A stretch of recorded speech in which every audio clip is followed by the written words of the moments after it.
This is a story about winter.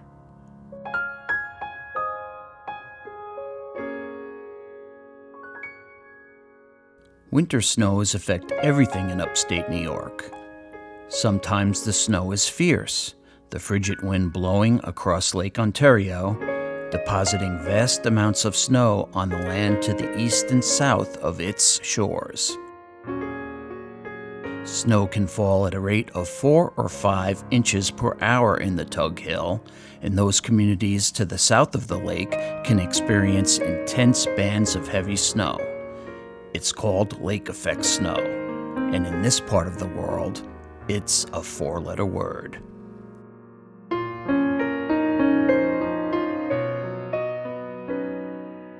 Life adapts to the environment. There is no choice if we want to survive Old Man Winter's wrath. Even before human beings populated the corridor of land spanning the lower Mohawk Valley westward toward Buffalo, wildlife was locked in this life-and-death struggle with the winter elements. When white-tailed deer found themselves in snow that was around 15 inches deep, they would travel up to 12 miles to find a thinner blanket of snow, seeking out the edges of forests where the foliage was still accessible. The deer traveled in groups, along well-defined trails, thus avoiding the struggle of movement through the deep snowpack. The Native American people in pre-colonial upstate New York were keenly aware of the deer population. The deer trails were excellent hunting grounds, and the Iroquois established trails of their own, based in no small part on the migratory habits of the white-tailed deer. They hunted the deer for food, clothing, and raw materials for tools.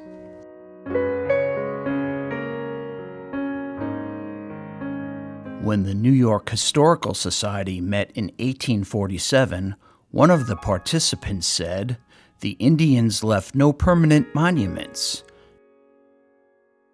Dr. Peter Wilson, a chief of the Cayuga Nation, jumped to his feet and said, "The Empire State, as you love to call it, was once laced by our trails from Albany to Buffalo, trails that we had trod for centuries, trails worn so deep by the feet of the Iroquois that they became your roads. Your roads still traverse those same lines of communication which bound one part of the Longhouse to the other." And he was right. The native trails forged along the rivers and valleys of upstate New York were the basis for the Erie Canal, the New York Central Railroad, and the New York State Thruway. The winter snows changed everything, driving the white-tailed deer from their depths and setting in motion the evolution of transportation across upstate New York. The wisdom of the deer and the Iroquois helped to position one of our major transportation routes to the south of the most merciless lake effect snows.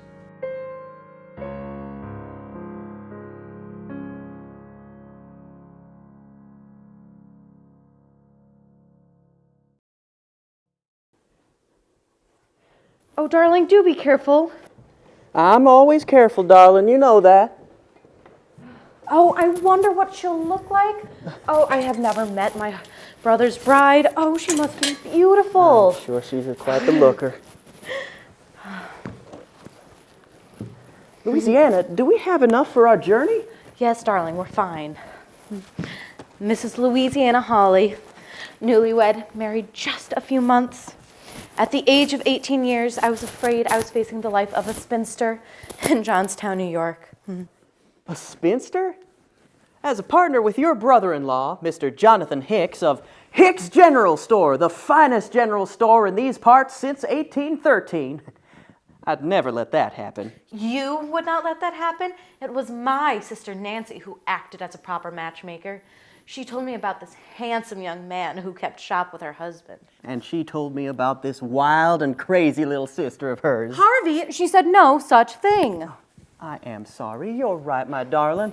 She told me of her proper, refined. Now you make me sound like an old prude.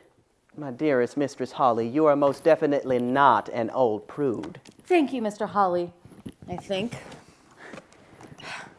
After traveling to Liverpool, I must say I was not impressed. What? I do believe I've just been insulted. Not with you, my sweet husband, with the settlement of Liverpool. Johnstown is larger and more civilized. Here, smoke from the fire spews from the salt blocks, flooding in the springtime so your feet just never dry out. Folks here suffer from a fever that lasts all summer long. It was worse in the early days, I can tell you for a fact. At times, more people were ailing than were well. Malaria. The Onondaga natives nearby were a blessing, bringing fish and venison to the families where there was suffering. John Danforth was the first to come here to harvest salt from the brine in the springs. In the beginning, there was only 1 to 2 kettles to a salt block for boiling the brine down to just salt. In time, that number grew to 50 to 60 kettles to a salt block. Mr. Danforth raised himself a brood of 9 young'uns. A number of them were my playmates. We'd go fishing and swimming in the lake. And there were wild critters all about. They were drawn to the salt waters of the springs, you know. Deer kept mixing in with the herds of cattle, and there was just a scrub trail from here south to Salina. Many of the roads were just paths left by buffalo or the Onondagas. Oh, and the natives would capture bear cubs and trade to the settlers, who then traded them to the boatmen on the lake. They must have been adorable. The boatmen? No, silly. The baby bears. Scrappy is what they were, like the boatmen. Now, when I was about 13 years old, our settlement of 10 cabins here was known as Little Ireland. And why was it called that, Mr. Know-It-All? Because most everybody living here was Irish. Oh, I have such a wise husband. Now, Harvey, be careful with Mother's dye. Put it underneath in the sleigh. I fret about it getting wet. Yes, Your Highness. You know, folks around here were fretting during the War of 1812, like hens with a fox in the chicken coop, that boatloads of English soldiers would come floating down the lake from Canada to attack. They never did. Now, Syracuse, at the south end of the lake, came after Liverpool. It was just a mosquito-infested crossroads in the middle of a dank swamp, while we were establishing ourselves. But with the lowering of the water level of the lake and that Erie Canal they're building, it's growing faster than a salt boiler to the tavern on payday. You know, I remember talk of connecting the Erie to Oswego and Lake Ontario with a canal. That'd sure be a boon to business for the store. As I was saying, moments after my sister introduced you to me, I knew our lives were entwined until death do us part, and I would have to find something to love about my new home, just as I love you. And I did. The neighbors are nice. I quite enjoy quilting bees and barn raisings. I love the way we come together to accomplish an arduous task. There's socializing, gossip, and food, the likes I never tasted in Johnstown. The white fish that you catch is most delicious, especially the way Nancy prepares it with a salad of glasswort, and then she tops it with a dressing of oil, vinegar, and pepper, and then she pickles it.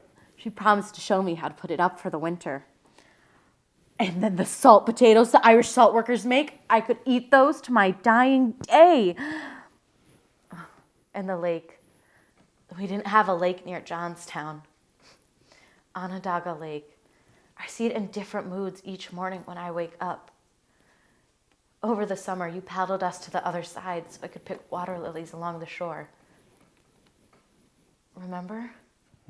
I remember. So I grew to love my new home with you.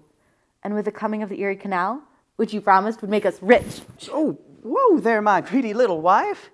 That was a ways down the road before that's finished. For a time, our vast fortune will have to rely on our Liverpool neighbors who work their farms and the salt blocks for part of the year. And then in the winter, they harvest ice. Harvest ice? Yes, ice.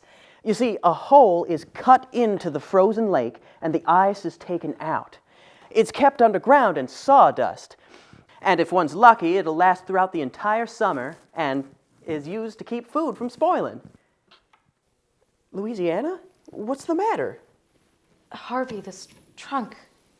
I've never seen it before. It's so unusual. That it is. I had a spirited spotted horse. Yes, sir. He was quite the looker, but a bit hard to manage, as all spirited creatures are.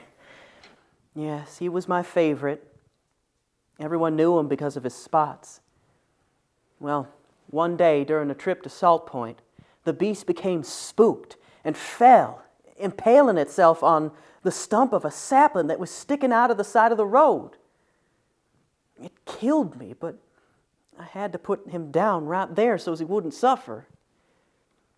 Frank Tolles, who was with me at the time, said I should take the skin to a fella at Salt Point and have a trunk made of it. And that I did. Louisiana, now what's the matter? It's just so sad. Something so spirited and alive dying like that. Oh, Harvey, it's snowing outside. Let's leave off packing and go enjoy the weather. But Louisiana, we gotta finish up so that we can be ready to leave.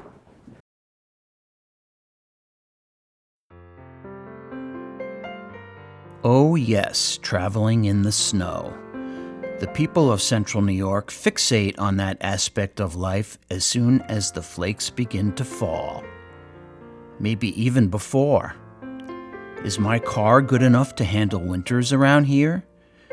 Do I upgrade to an all-wheel drive SUV? And should I buy new tires before winter hits?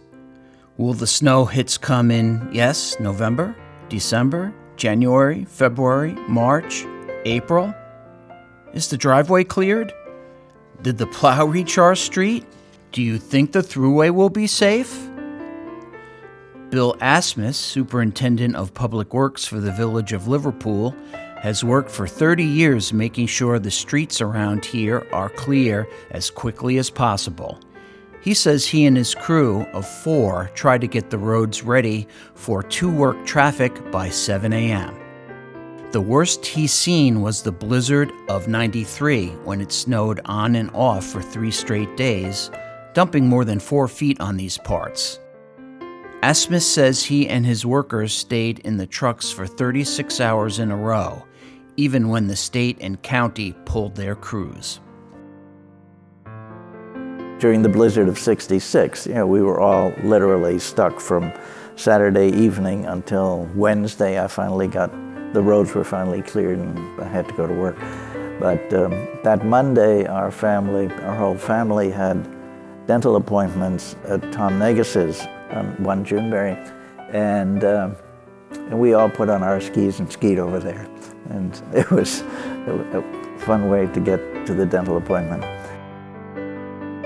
It's late fall. We're going to come back to Syracuse. We take the dump truck, we load it up with the tents and the potbelly stoves and all the things that we have. And we come across along the St. Lawrence to Route 11 and start south, and it starts to snow. And before no time, it was a blizzard. We stopped long enough to buy a pair of shovels and worked our way on down, and we soon became a caravan. And then we'd meet a caravan. Now we'd stop and shovel around caravan, and work your way on. We got as far as Teresa, and it was clear there was no sense to try to go further. So Dad knocked on a door and told the people our plight, and they took us in. What saints. They fed us, put us up overnight, and the next morning we started on our way back to East Syracuse. I remember when the streetcars, one storm in the 20s, was so deep, the streetcar got stranded for, it was there 3-4 days. It's lucky that they had a stove on that streetcar that burned coal, and the people in the neighborhood took the motorman coal and food. He kept warm and he wasn't hungry. In January of 1966, we took a busload of young people from the church to the United Nations, and then we did a little touring around New York City. Well, then we started north on the New York State Thruway, and we found that the farther north we went, the more snow we ran into. And apparently it had been snowing all night, and there was a blizzard. When we got to the Albany area, the state troopers put us off the Thruway. Kind of scary at first. But we came over Route 5, came slowly. We felt, after we got home safely, we felt like we were a phantom. We all got safely into the church. The kids all called their parents, and everybody was happy and much relieved. Part of the story is over. The second part was that we were in the church for 2 days. But even that turned into a learning experience. We found a side of the young people that we perhaps would not have seen, and how things meant to them because of the experience that they had come through. Dr. Virginia Tilden remembers that big storm so well, relating the tale in a letter to the Liverpool Review some 4 decades later. My husband Warren and I decided to take our 3-year-old daughter to her grandparents' house in Fulton the Saturday night right before the storm. Then we returned to Liverpool to host a swim party at the Randolph House, with refreshments later at our house. Warren's teacher friends joked about the heavy snow they encountered on the roads on the trip from the swim party, wishing for a snow day Monday. Little did we know there would be a week off from school due to the snow. 2 days later, with the roads closed except for emergency traffic, Warren and I decided to walk the 21 miles from Liverpool to Fulton to be with our daughter and granddaughter. We packed a peanut butter sandwich, and off we went. We decided to hitch a short ride when a car went by. Fortunately, a Red Cross or civil defense worker who was driving by was taking food to folks he knew in Fulton and picked us up near Moyer's Corners. We made it from Route 57 to the house, where we were snowed in for 3 or 4 days. When we drove back, the banks were almost as high as the telephone poles. To top the whole thing off, I was 6 months pregnant at the time. A healthy baby girl was born on schedule a few months later. It was dumb, actually, but kind of funny. Really, we could have been in a pickle.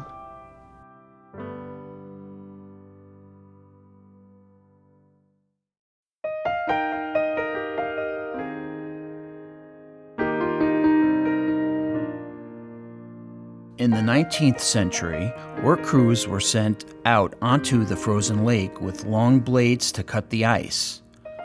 Horses were also used to haul a tool that marked out blocks on the surface of the ice.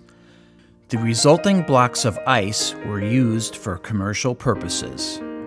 However, ice harvesting was banned in 1901 because of increased pollution of the lake's water. This lake froze over so hard that Frank Dumack and he asked him, come down and cut ice.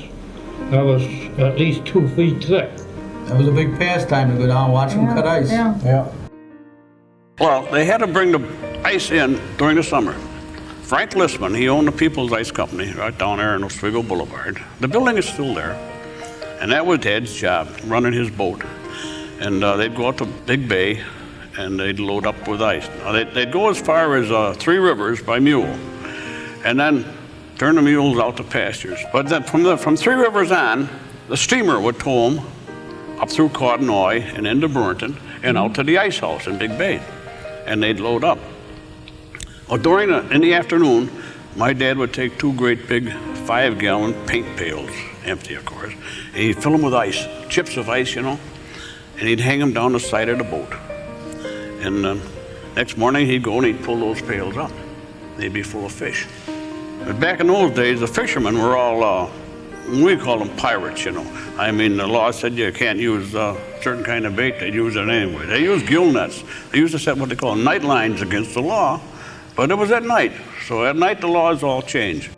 They'd be rowing out with their rowboats, no outboard yet. They'd row out, and hey, they got some home brew. So they'd stop and get some ice to keep their home brew cold. Well, they come back in fishing. They say, hey, we better leave some fish for that old guy or we won't get any ice tomorrow night. The buckets would be full. Perch, pickerel, pike. So Dad would clean them in the morning, and Mother would salt them down in these firkins, A little salt, a little fish, a little salt, a lot of salt around here, that. And so we had fish all the time, just fresh them up a little bit and fry them.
I was a winter baby and always seemed to come into my own in December.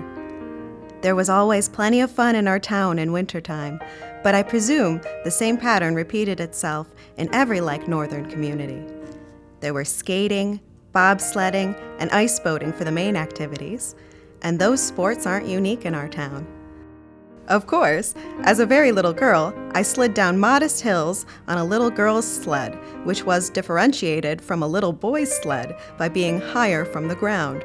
We steered by a rope and by digging in our heels.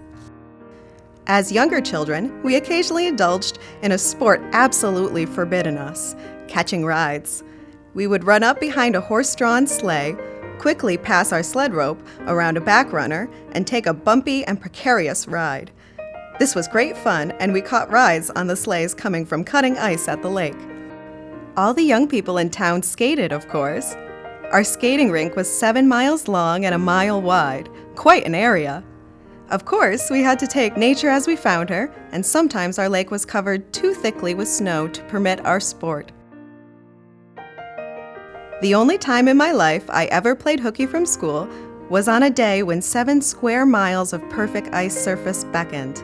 It was too tempting, and that afternoon there were 3 little maids from school who skated all over the lake with a sort of happiness tinged with uneasy apprehension. The consequences of that truancy still linger in my memory. Possibly my grandchildren would be interested in what their grandmother's skating costume was. Well, my dears, it had more coverage than is in vogue nowadays, and it took a lot of girl power to overcome its handicaps. We girls wore long woolen skirts lined with cambric down to the ankles. And to skate against the wind, as of course we were compelled to do at least half of the time, took stiff endurance. We also wore short double-breasted jackets and little round felt hats with quills. I honestly don't see how we carried on in those absolutely unfunctional garments. The skating costume of today looks a bit airy, but it certainly doesn't hobble the wearer. Our skates were not the foolproof shoe skates of nowadays, but contraptions with steel and leather cups into which our heels went, and fronts of steel clamps and screws and levers, which were laughably called adjustable. Perhaps they were, but even after the ministrations of the current boy, who would kneel and manipulate and blow on his fingers, they were still unpredictable. Perhaps, right in the midst of a roll, off the toe of the skate would come, and we'd be thrown or turn our ankles, what we endured for a good time. In the wintertime, there were very few automobiles, but there were sleigh bobs. And one of them was the milkman, Jake Nauer. We used to always like to jump on the bobs and get a ride. There were two, I think. Mr. Coffin also had bobs. In the summertime, of course, the bobs, those fellows changed probably to a wagon, and they peddled ice. And the kids all used to like to run from behind the houses, jump on the back of the ice wagon, and pick up the little pieces of ice, or quick grab the pick and hit. Then we would get scattered by the iceman for picking his pieces, large pieces of ice. As long as the little ones were there, he didn't mind.